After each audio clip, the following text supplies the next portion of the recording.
Assalamualaikum warahmatullahi wabarakatuh. Saya Ami Yuningsih dengan NIM 1188030011. Saya mahasiswa Sosiologi 4A UIN Sunan Gunung Jati Bandung. Pada kesempatan kali ini saya akan membuat video untuk memenuhi tugas UAS mata kuliah Teori Sosiologi Modern yang diampu oleh Ibu Farah Rukoyah SSMSI. Dalam video ini, saya akan membahas tentang salah satu tokoh yang terkenal pada masa sosiologi modern, yakni Lewis Alfred Kosser dengan teori fungsional konflik. Sebelum membahas ke teori, sini saya akan menjelaskan sedikit terlebih dahulu tentang Lewis Alfred Kosser. Lewis Alfred Kosser ini lahir pada tanggal 27 November 1913 di Berlin dan meninggal pada tanggal 8 Juli 2003 di Cambridge pada usia 89 tahun.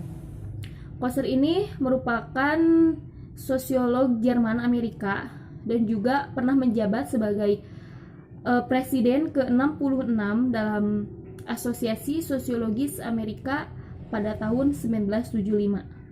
Dalam teori fungsional konflik Lewis Alfred Kosser, teori ini menjelaskan atau memadukan antara teori konflik dengan teori struktural fungsional, di mana teori struktural fungsional ini menjelaskan tentang fungsi-fungsi struktur dalam masyarakat. Nah, dalam pandangan Kosser membuat pandangan baru bahwasanya dalam konflik itu terdapat fungsional konflik.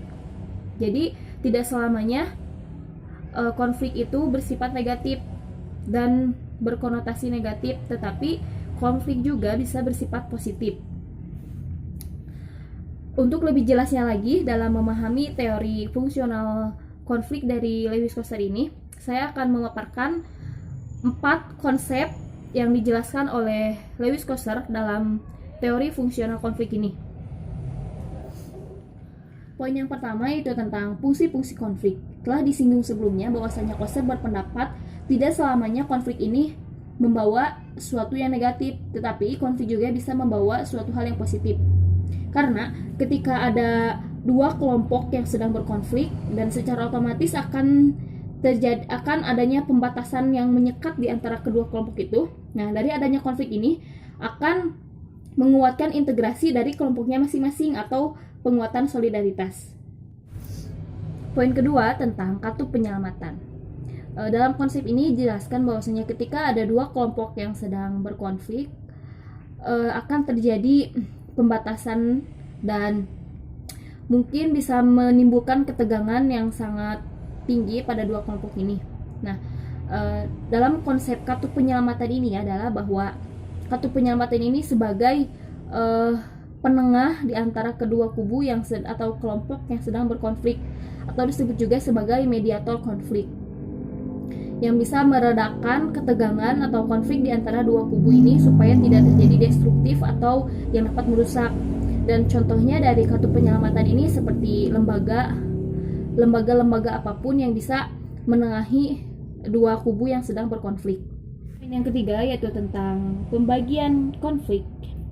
Konsep ini membagi konflik menjadi dua, ada konflik realistis dan konflik non-realistis. Konflik realistis ini adalah konflik yang didasari atas rasa kekecewaan dan tidak hanya berhenti pada rasa kekecewaan yang ada di suatu kelompok, tetapi bisa menimbulkan juga suatu pertentangan-pertentangan.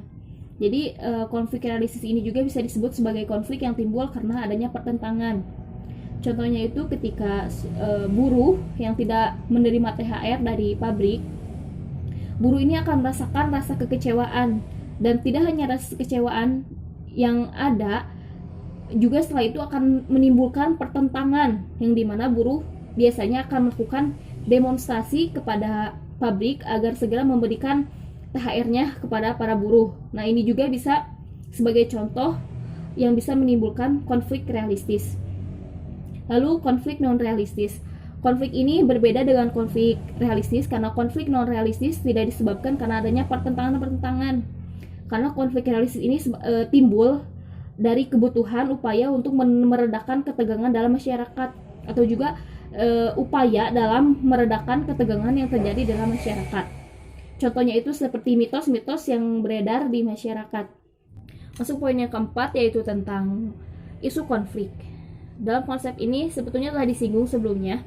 Koster berpendapat bahwasanya konflik tidak selalu berkonotasi negatif.